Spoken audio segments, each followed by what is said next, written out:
நான் ஒரு மகா பாவி, பல பாவங்களை செஞ்சுக்கிட்டு வரேன். கண்கண்ட தெய்வமா உங்களை நினைச்சு உங்ககிட்ட கன்ஃபஸ் பண்ண போறேன்.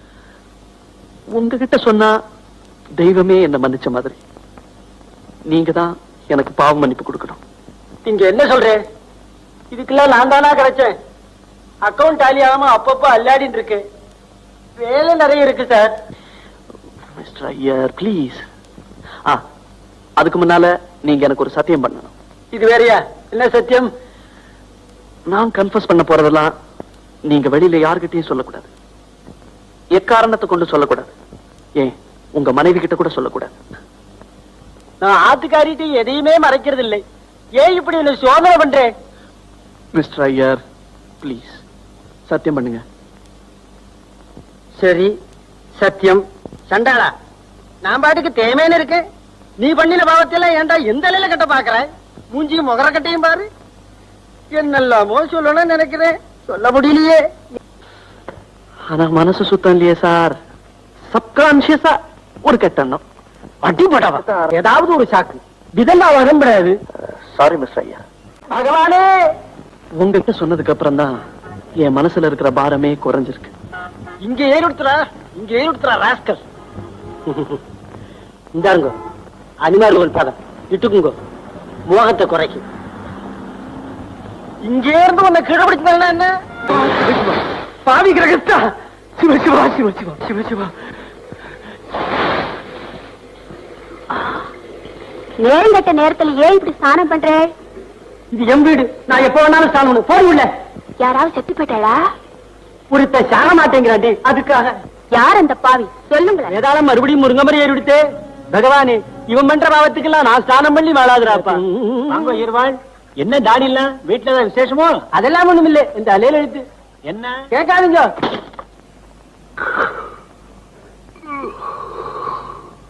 என்ன மிஸ்டர் ஐயர், ஏன் ஒரு மாதிரி இருக்கீங்க? உடம்பே சரியில்லை, ஒரு வாரம் லீவ் வேணும். என்ன உடம்புக்கு? என்ன கேக்குறாய் பாவி? நீ இறக்கி வச்ச பாவத்தை நான் சுமந்துட்டு இருக்கேன்டா. அதான் லீவ் அப்ளிகேஷன்ல எல்லாத்தையுமே எழுதியிருக்கேன். மறுக்காம லீவு கொடுங்க சார். ஏன் அங்கேயே நிக்கிறீங்க? உள்ள வாங்க. பரவாயில்ல பரவாயில்ல, இங்கேயே இருக்கேன். ஏன் என்ன பார்த்தா பயமா? இல்லையா பின்ன, பக்கத்துல வந்தா பாவம் மன்னிப்பு கேட்பேன். அதான் ஆபீஸ விட்டே போறேன். லீவ குடுறா. ஒருவேளை தொத்திரியாதியா இருந்தா அதான் தள்ளியே நிக்கிறேன். ஓகே, அப்ப ஏதாவது முக்கியமான விஷயம் இருந்தா உங்க வீட்டுக்கு நான் போன் பண்றேன். ஆபீஸ் விஷயத்தை மட்டும் போன்ல வச்சுங்கோ. அந்தரங்க விஷயம் எல்லாம் போன்ல வேண்டாம்.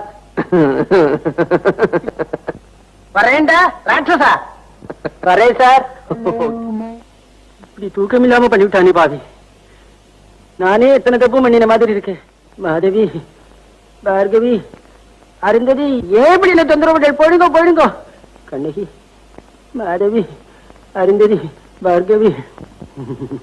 என்ன என்ன பகவான் நாமாவே சொல்லிட்டு இருப்பேளே, இவெல்லாம் யாரு?